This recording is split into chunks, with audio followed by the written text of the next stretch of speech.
હવે આગળ વાત કરીએ ઊંઝા એપીએમસીમાં કૌભાંડીઓ જ તપાસ કરે તેવો ઘાટ સર્જાયો છે। કૌભાંડ કર્યા બાદ ઊંઝા એપીએમસીના ડિરેક્ટર્સે એક સાધારણ સભા બોલાવી અને સાધારણ સભામાં જ કૌભાંડીઓને તપાસ સોંપવાનો ઠરાવ કરાયો। સેઝ કૌભાંડની તપાસ કરવાની સંપૂર્ણ સત્તા ચેરમેન અને સેક્રેટરીને જ સોંપવામાં આવી છે। ચેરમેન દિનેશ પટેલ પર જ સેઝ ચોરીનો આરોપ લાગ્યો છે। ચેરમેન એપીએમસીમાં કૌભાંડ કરી ગયા અને હવે તપાસ પણ એ જ કરશે। ત્યારે શું કૌભાંડીઓ જ નિષ્પક્ષ તપાસ કરી શકશે ખરા? સૌથી મોટો સવાલ અત્યારે એ ઊભો થઈ રહ્યો છે। ઊંઝા એપીએમસીમાં કૌભાંડીઓ જ તપાસ કરે તેવો ઘાટ અત્યારે સર્જાયો છે।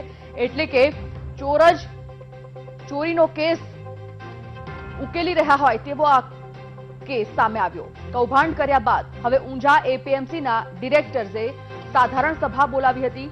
સાધારણ સભામાં જ કૌભાંડીઓને તપાસ સોંપવાનો ઠરાવ કરવામાં આવ્યો છે। તો સેઝ કૌભાંડની તપાસ કરવાની સંપૂર્ણ સત્તા ચેરમેન અને સેક્રેટરીને સોંપાઈ છે।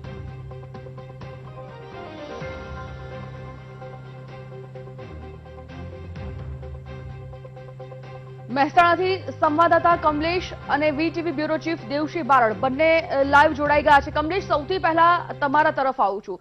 સવાલ એ ઉભો થાય છે કે અત્યાર સુધી કૌભાંડની નિષ્પક્ષ તપાસ થાય તેવી માંગ તો કરવામાં આવી હતી। હવે બીજો એક સવાલ એ ઉભો થાય છે કે જો નિષ્પક્ષ તપાસ થાય પરંતુ એ જ કૌભાંડીઓ તપાસ કરશે તો ખરેખર શું એ તટસ્થ તપાસ નિષ્પક્ષ તપાસ થઈ શકશે ખરી? ચોક્કસથી સંજીવની આપને જણાવું કે જે રીતે ઊંઝા એપીએમસીમાં 15 કરોડની કેસ ઘર ભેગી કરવાનો આરોપ લગાવવામાં આવ્યો છે અને એપીએમસીના કર્મચારી સૌમિલ પટેલ દ્વારા આરોપ લગાવવામાં આવ્યો છે અને જેની સામે આરોપ મૂકવામાં આવ્યો છે તે ઊંઝા એપીએમસીના ચેરમેન દિનેશભાઈ પટેલ, ધારાસભ્ય આશાબેન પટેલ અને સેક્રેટરી વિષ્ણુભાઈ પટેલ સામે આરોપ મૂકવામાં આવ્યો છે। હવે સવાલ એ થાય છે કે જ્યારે કોઈની સામે આરોપ લગાવવામાં આવ્યો હોય અને તે જ વ્યક્તિ તેના આરોપની તપાસ કેવી રીતે કરી શકે, પરંતુ અહીં એવો ઘાટ ઘડાયો છે કે જેની સામે આરોપ મૂકવામાં આવ્યો છે તે જ વ્યક્તિઓ તેમના સામે થયેલા કૌભાંડની કે તેમની સામે થયેલા જે આક્ષેપની વાત છે તેની તપાસ કરવાની સત્તા આપવામાં આવી છે। એપીએમસીમાં હાલ જે બહુમતી છે એ ચેરમેન જૂથની બહુમતી છે અને સ્વાભાવિક છે કે બહુમતી હોય તો જ તે ચેરમેન બની શકે, પરંતુ ચેરમેન બન્યા બાદ જે રીતે આક્ષેપ થયા તો સ્વાભાવિકપણે જો તટસ્થ તપાસની વાત આવતી હોય તો અન્ય સ્વતંત્ર એજન્સી કે સ્વતંત્ર વ્યક્તિઓ દ્વારા તપાસ થવી જોઈએ। અલબત્ત એપીએમસીમાં જે રીતે બહુમતી હતી અને તેમને બહુમતીના જોરે ઠરાવ પાસ કર્યો છે અને ઠરાવ પાસ કરીને 3 ડિરેક્ટર્સની કમિટી બનાવી છે અને કમિટીને એવી સત્તા આપવામાં આવી છે કે જે આખરી સત્તા છે તપાસની સત્તા ચેરમેન અને સેક્રેટરીને આપવામાં આવે છે। એટલે કે જેની પર આક્ષેપ છે એ જ માણસ તપાસ કરવાનો છે અને ત્યારે કઈ રીતે આપણે તટસ્થ તપાસની અપેક્ષા રાખી શકીએ? કારણ કે સવાલ જ્યારે હજારો ખેડૂતોના વિશ્વાસનો છે, એપીએમસી સાથે હજારો ખેડૂત જોડાયેલા છે અને જો એવા સમયે જો તટસ્થ તપાસ ન થાય તો અનેક સવાલો ઉભા થાય છે। કારણ કે જે રીતે ચેરમેન દ્વારા પણ એક વાત કરવામાં આવી હતી કે જો તપાસ થશે તો આમાં દૂધનું દૂધ અને પાણીનું પાણી થઈ શકે છે અને તેઓ વિજિલન્સ તપાસની માંગ કરતા હતા। દરમિયાન આ એક વિવાદાસ્પદ વાત સામે આવી છે કે જેની સામે આક્ષેપ છે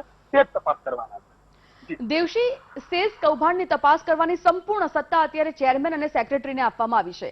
હવે વાત એ ઊભી થઈ છે કે આ બંને જો તપાસ કરશે તો શું નિષ્પક્ષ તપાસ થશે ખરી? તટસ્થ તપાસ થશે ખરી કે પછી ભીનું સંકેલવાનો પ્રયત્ન ચોક્કસથી થશે જે તમામ લોકો અત્યારે ચર્ચા કરી રહ્યા છે? જી સંજીવજી, અહીંયા સવાલ એ થઈ રહ્યો છે કે વાળ જ સીબડા ગળી રહી છે। મતલબ કે જેની સામે આરોપ લાગેલો છે કે તમે આરોપી છો એ જ આરોપી એમ કહી રહ્યો છે કે હું જે આ વ્યક્તિને કહીશ હું જ મારી તપાસ કરી। હવે સવાલ એ છે કે જે આરોપી છે એ જ પોતાની તપાસ કરવાનો છે તો એ આરોપી જે છે પોતાની નિષ્પક્ષ તપાસ કરશે કે નહીં, અથવા તો પોતાના માણસોને જે તપાસ કરવાના જે માણસો રોક્યા છે એ માણસો પોતાના આકાને નિર્દોષ સાબિત કરવાનો પ્રયત્ન કરશે કે પછી એને આરોપી બનાવશે? એ સૌથી મોટો સવાલ છે। અહીંયા દિનેશ પટેલ જે છે કે ઊંઝા એપીએમસીના ચેરમેન છે। દિનેશ પટેલ માત્ર દિનેશ પટેલ નથી, દિનેશ પટેલ એ ગુજરાતની સૌથી મોટી એપીએમસીના ચેરમેન છે, સૌથી વધારે કમાતી એપીએમસીના ચેરમેન છે અને ઊંઝાની અસર ઊંઝા એપીએમસીની અસર આખા ગુજરાતની અંદર થતી હોય છે। જ્યારે ઊંઝા એપીએમસીની વાત આવે ત્યારે પોલિટિકલ એંગલ પણ એની અંદર વિચારાતો હોય છે, એની અંદર સહકારનો એંગલ પણ વિચારાતો હોય છે અને એની અંદર ખેડૂતોની વાત પણ વિચારાતી હોય છે અને આ એપીએમસી છે એ એક લેન્ડમાર્ક એપીએમસી છે કે જે ગુજરાતના તમામ એપીએમસીઓને ગુજરાતના તમામ ખેડૂતોના હિત સાથે ડાયરેક્ટ ઇનડાયરેક્ટલી એના નિર્ણયો અસર કરતા હોય છે। તો સવાલ એ થઈ રહ્યો છે કે આ મોટી એમસીમાં આ કૌભાંડ ચાલી રહ્યું છે, હજુ સુધી સરકારે કે સહકાર વિભાગે એક હરફ ઉચ્ચાર્યો નથી। સહકાર મંત્રી જે છે એણે પણ એક વાત મૂકી નથી. એવડું મોટું કૌભાંડ ચાલી રહ્યું છે. શેષનું કૌભાંડ એ માત્ર ઊંઝા એપીએમસી નું કૌભાંડ નથી. તમામ એપીએમસી ની અંદર આ પ્રકારના શેષ કૌભાંડ થાય છે. લાખો અને કરોડોના કૌભાંડ થાય છે. આ તો એક વાત બહાર આવી છે. હવે સવાલ એ છે કે અહીંયા દિનેશ પટેલને બચાવવાની વાત કરશે, સહકાર વિભાગ પણ એને ઇનડાયરેક્ટલી સપોર્ટ કરી રહ્યું છે. જો આ સહકાર વિભાગ દિનેશ પટેલને સપોર્ટ કરશે તો બાકીના પણ એપીએમસીઓ એવું ઈચ્છશે કે સરકાર છે ભ્રષ્ટાચારીઓની સાથે છે, સહકાર મિનિસ્ટર છે ભ્રષ્ટાચારીઓની સાથે છે. તો આવા કૌભાંડો ક્યારે બહાર આવવાના નથી અને ખેડૂતો જે છે એ વધારે પીસાવાની વાત આવશે. હવે સવાલ અહીંયા ફરી એકવાર આવીએ કે દિનેશ પટેલ ઉપર આવીએ તો દિનેશ પટેલ અને સેક્રેટરી વિષ્ણુ પટેલ બંને પોતાની ઉપર લાગેલા આરોપની તપાસ કરવાના છે. પોતાના માનીતા ડિરેક્ટરોને નિમા છે. આ 3 ડિરેક્ટરો છે એના ખાસ માણસો છે. એ એમ કહેશે બેસી જાઓ તો બેસી જાય છે, એ કહેશે ઉભા થાઓ તો ઉભા થઈ જાય છે. આ જે ડિરેક્ટરો છે કેવી રીતે પોતાના આકાને એમ કહેશે કે તમે ભ્રષ્ટાચારી છો અથવા તમારી સામે આરોપ લાગેલા છે સાચા છે. હવે સવાલ એ છે કે જો એ દૂધે ધવેલા હોત અને જે અત્યારે મીડિયાની અંદર દિનેશ પટેલ કહી રહ્યા છે કે મેં કશું નથી કર્યું અને સેક્રેટરી કરી રહ્યા છે કે આ ખોટા આરોપ છે, સ્થાનિક સ્વરાજ્યની ચૂંટણીને લઈને આરોપ લગાવવામાં આવી રહ્યા છે, તો સવાલ એ છે કે એને તટસ્થ એજન્સીને તપાસ સોંપવાની જરૂર હતી.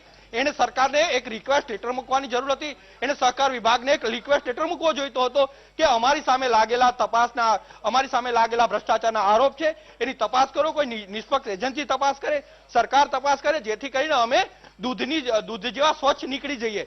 પરંતુ અહીંયા સવાલ એ છે કે એને પોતાના માણસોને રોક્યા છે. મતલબ કે એની અંદર પણ ક્યાંક એવા પ્રકારની ખામી છે, એને ભ્રષ્ટાચાર કર્યો છે એ ઇનડાયરેક્ટલી સાબિત થઈ રહ્યું છે. અત્યારે જે પ્રકારના આંકાઓને બચાવવાનો પ્રયત્ન થઈ રહ્યો છે. આપને અટકાવવા માંગીશું. પાટણના એમએલએ છે કિરીટભાઈ પટેલ ફોન લાઈન પર છે. કિરીટભાઈ, ઊંઝા એપીએમસીમાં જે કૌભાંડીઓ હતા, હવે સવાલ એ ઉભો થઈ રહ્યો છે કે તપાસ પણ આ જ કૌભાંડીઓ કરશે, તો તટસ્થતા અને નિષ્પક્ષતાની વાત કેવી રીતે થશે હવે આગળ?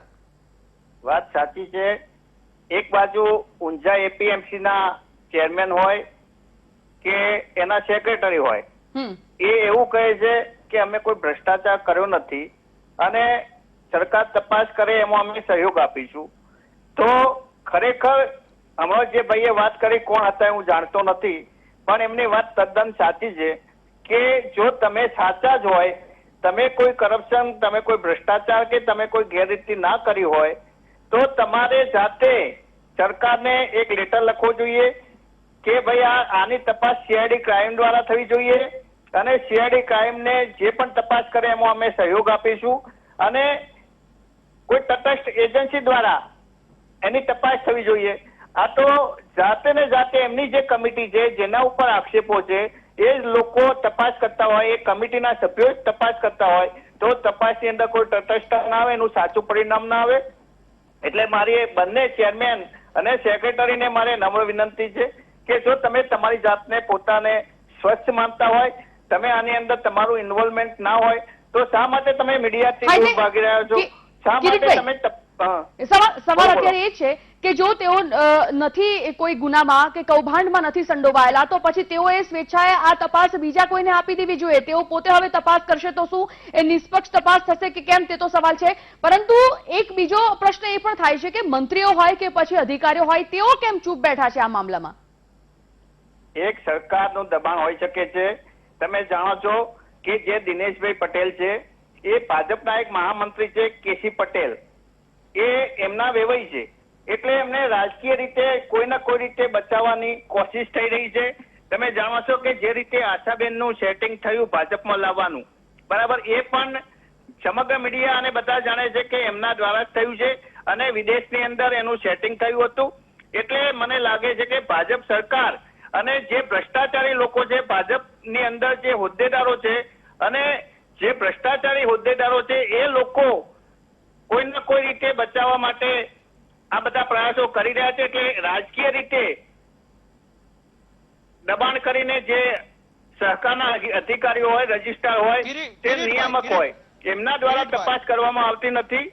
એટલે મારી નમ્ર વિનંતી છે કે સરકારે જ્યારે વિજયભાઈ રૂપાણી અને નરેન્દ્રભાઈ મોદી ખેડૂતોના હિતની વાતો કરતા હોય અને સ્વચ્છ વહીવટની, પારદર્શક વહીવટની વાત કરતા હોય તો આવા જે રાજકીય ભ્રષ્ટાચાર કરીને ભાજપની અંદર ઉચ્ચ હોદ્દા ભોગવી રહ્યા છે એમના સહચરમમાં આવ્યા સિવાય તટસ્થ તપાસ કરવી જોઈએ અને મને લાગે છે કે માત્ર ને માત્ર રાજકીય વગને લીધે આ સાચી તપાસ થતી નથી અને અંદર જે કમિટીના સભ્યો છે એ તપાસ કરી રહ્યા છે. કિરીટભાઈ, સવાલ એ પણ ઉભો થાય છે કે અંદર કદાચ આ કમિટીના સભ્ય તપાસ પણ કરશે, તપાસમાં પોતા પર તો કોઈ આવવા નહીં દે, કારણ કે પોતે જ્યારે કૌભાંડીઓ છે અથવા તો પોતા પર જ્યારે આ બધા આક્ષેપો લાગેલા છે, એટલે આ આક્ષેપોને દૂર કરવા માટે અથવા તો પોતે આ આખો કિનારો કરવા માટે એ તમામ બનતા પ્રયત્નો કરશે. પરંતુ શું એવું લાગે છે કે આપ જે રીતે જણાવી રહ્યા છો કે આમાં સત્તાપક્ષના કેટલાક આગેવાનોના સગાવાલા પણ છે, તેઓની પણ કદાચ દબાણ હોઈ શકે, તો આ આખો દોષનો ટોપલો કોઈ બીજા નિર્દોષ પર ઢોળી દેશે? હેલો કિરીટભાઈ, આ વાત સાચી છે. ભારતના બંધારણની અંદર કોઈ પણ વ્યક્તિને પોતાને બચવા માટે એટલે સત્યતા બહાર લાવવા માટે રેકોર્ડિંગ કરી શકે, એટલે એને કઈ ખોટું કર્યું નથી. અને બીજું, જે સરકારનો 2015 નો પરિપત્ર છે કે એ જે market Unjha market yard users charge લઈ રહ્યું છે, મેડમ, એ તદ્દન ખોટી બાબત છે. સરકારના 2000 ના પરિપત્ર મુજબ કોઈ પણ ગંજ કે જેને સરકારે એ વેચાણ કરવાની છૂટ આપી હોય એવી વસ્તુઓ એની અંદર વેચાણ થતી હોય, દાખલા માર્કેટની અંદર ઘઉં આવતા હોય, બાજરી આવતી હોય, ચણા આવતા હોય, જુવાર આવતી હોય, આ બધા ઉપર યુઝર્સ ચાર્જ લઈ શકાય નહીં, જે નિયંત્રિત બજારની અંદર આવતા નથી. દાખલા તરીકે કોઈ શાકભાજી વેચવા માટે ઊંઝા માર્કેટની અંદર આવે કે બીજી કોઈ વસ્તુ વેચવા માટે આવે, ફરફરાદી વેચવા માટે આવે, તો એના એ વેપારીઓ જોડેથી યુઝર્સ ચાર્જ લઈ શકાય, એ માની શકાય.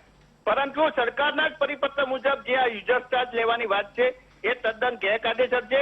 એટલે પહેલા તો એમને જે મારા માનવા મુજબ અને સરકારના પરિપત્ર મુજબ આમને જે યુઝર્સ ચાર્જ વસૂલ્યો છે એ યુઝર્સ ચાર્જ જ ખોટો છે. બીજી બાબત કે મેં જે રીતે માહિતી મેળવી એ રીતે ઊંઝા માર્કેટની અંદર કોઈ વેપારી 100 બોરી લઈ અને વેપાર કરવા આવ્યો તો એમાંથી ઓફિશિયલી એ 10 બોરીનો જ વેપાર બતાવતા હતા અને 90 બોરી જે છે એ 90 બોરી અનઓફિશિયલ એ બતાવતા હતા કે એ બોરી પેન્ડિંગ થઈ, એટલે એના ઉપરથી શેષ મળતી નહોતી. અને આ તો મને લાગે છે કે આ શેષની ચોરી નથી. આની જો પૂરતી તપાસ કરવામાં આવે. એટલે કિરીટભાઈ, તમને એવું લાગે છે, કિરીટભાઈ, આ બધી વાત તો બરાબર, પણ તમને એવું લાગે છે કે આ તપાસનું ખાલી નાટક કરવામાં આવી રહ્યું છે? આ મુદ્દો ઉછળ્યો, આ કૌભાંડ બહાર આવ્યું અને ખાલી ને ખાલી ફક્ત ને ફક્ત સંતોષ માનવા માટે એક કમિટી રચી દેવાય અને કમિટીમાં પણ એ જ લોકો તપાસ કરશે જેમના પર આરોપ છે, એટલે આ ખાલી નાટક છે તપાસનું? ખાલી નાટક જ છે.